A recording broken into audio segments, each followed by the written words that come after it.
These were the worst plays we saw in the NFL this season. It was Henry wide open. The pass was a little short of him. And the first one perfectly describes the Giants in 2024. Here is a throw to Neighbors, and Highsmith came right through that play. Meanwhile, I'm still trying to figure out what Jordan Love was thinking on this play. Love is picked up, now rolling out for the first time, and he throws an interception. It's picked off all the way down and scoring for the... Next play will show you why Keenan Allen is a wide receiver and not a quarterback. It's Moore, flips to Allen, he wants to throw. Keenan Allen to the sideline, and it's intercepted. Picked off by Xavier McKinney. But sometimes, even the best players will make some bad plays, like Justin Jefferson dropping this wide open touchdown. Play action, Darnold, wide open, Jefferson, he dropped it. This next player dropped a wide open pass after trying to use his face to catch the ball. Lamar, like he's in the backyard, just playing with his buddies. He's looking long to the middle of the field. Bateman, oh, he had it! But what if I were to tell you that two players both made the same terrible play just weeks apart from each other? This is Malachi Corley, and on Thursday Night Football, he was able to score his first career touchdown. Toss back. Room all the way to the end zone. But after they reviewed the play, they found that the Jets receiver dropped the ball before he crossed the goal line, meaning that the touchdown did not count. But that was a rookie mistake, and surely other players saw that and made sure they were more conscious about when they let go of the football, right? Well, after a few weeks, it seems that Jonathan Taylor forgot about the memo. Here's Richardson, who was just 6 of 17 throwing in the first half. Taylor breaking away. Taylor, touchdown. I mean, how hard is it to hold on to the dang ball? Unfortunately for the Colts, that wasn't even the worst play that they had in that game. Quarterback run game is set up. Mitchell's going to be a double pass, and that one is intercepted. Oh! It's Bonito. In fact, that play was so terrible that the Jets thought they could do it better and failed miserably. So much better under Weaver. And around Devontae Adams looking to throw back to Rodgers. Razzle-dazzle, but covered well by the Dolphins. Adams again, and he's dead. But that's not nearly as bad as when the Cowboys tried to pull off this fake punt. Wanye Thomas is the protector who's calling out the signals. And it is a fake for Bryant Anger.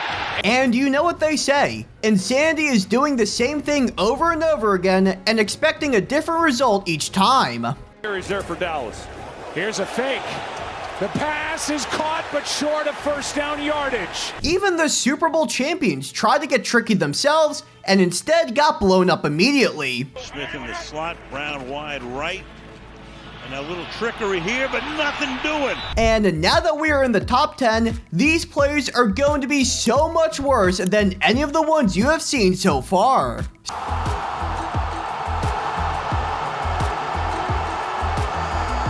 Was someone able to throw the ball? Because on Kenny Pickett's worst play, man, I don't even know how to describe this. Blitz is coming. Oh, what was that? Throws it into the ground and right up to Barkley. It literally looked like the ball he was trying to throw weighed 500 pounds. And just because you win NFL MVP doesn't mean you are exempt from making some crappy plays of your own. And pitches to Allen. Got traffic. And the ball's knocked out. It's a fumble. The live ball picked up by Kyle. Good thing he didn't have many of those during the season, or else we'd be looking at Lamar as a 3-time MVP. But nothing sucks more than dropping a pass that you know you should have caught. And what's even worse is the variety of outcomes those drops have. Sometimes they result in a turnover. Looking, throws, juggled, and it's tipped and intercepted. It ends up in the hands of Cordell Flott. Other times they result in an interception not happening. Browns now in Eagles territory for the first time. Watson fires, and it's broken up. But worst of all is when you have a wide open touchdown, but just aren't able to secure the ball.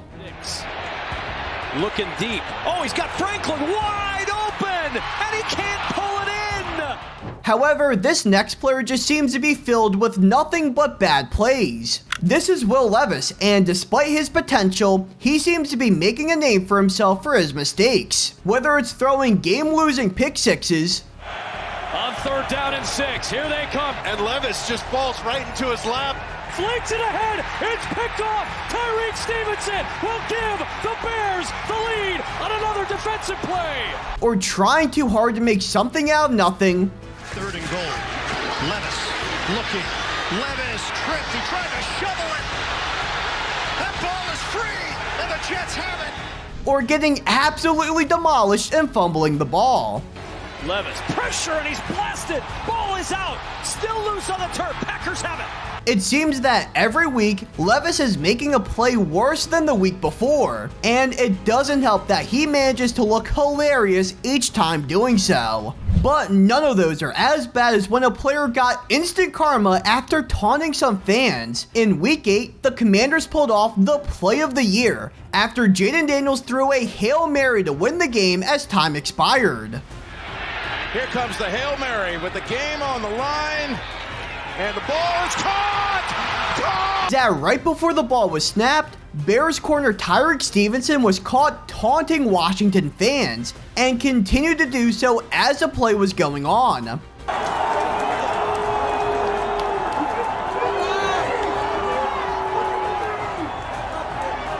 And if you watch the Hail Mary back again closely, you'll never believe who it was that tipped the ball into Noah Brown's hands. That's right, after making fun of the crowd, Stevenson ended up being responsible for one of the most iconic plays that we have ever seen. But sometimes the worst plays don't come from players, they come from the coaches. When the Bears play the Lions on Thanksgiving Day, Chicago had the chance to pull off a massive upset over their division rival. And while driving down the field, down by 3 with less than 40 seconds left, Caleb Williams took a huge sack, making things even harder for the Bears. And despite having a timeout left, head coach Matt Eberflus decided not to use it. And what followed is some of the worst clock management that you will ever see. No one touched him. Well, this is supposed to be a quarterback draw. With 15 seconds, and it's 3rd and 26. They have one timeout left. You're going to have to do something when it comes down to this play. Incomplete, and the game is over. I can't believe they didn't take a timeout. Instead of using the timeout to actually come up with a game plan, Chicago wasted so much time and failed miserably. The whole debacle was so bad that the Bears fired their head coach the very next day. But the worst play in the NFL this year came when this simple mistake led to his team getting eliminated from the playoffs. In the AFC Divisional, the Ravens and Bills put on an absolute show, playing one of the closest games we have seen all season. And down by 8 with less than 2 minutes left, Lamar Jackson came up clutch with this touchdown. Slides over to buy time, flings it down the field, it's caught for the touchdown. All Baltimore needed was a 2-point conversion to tie the game, so they would have a chance at winning the game in overtime. But what followed is one of the most gut-wrenching mistakes you will ever see an NFL player make. Roll, flip it, got it. Oh, the ball was dropped. Now, they came into the game as an underdog at home by just a fraction.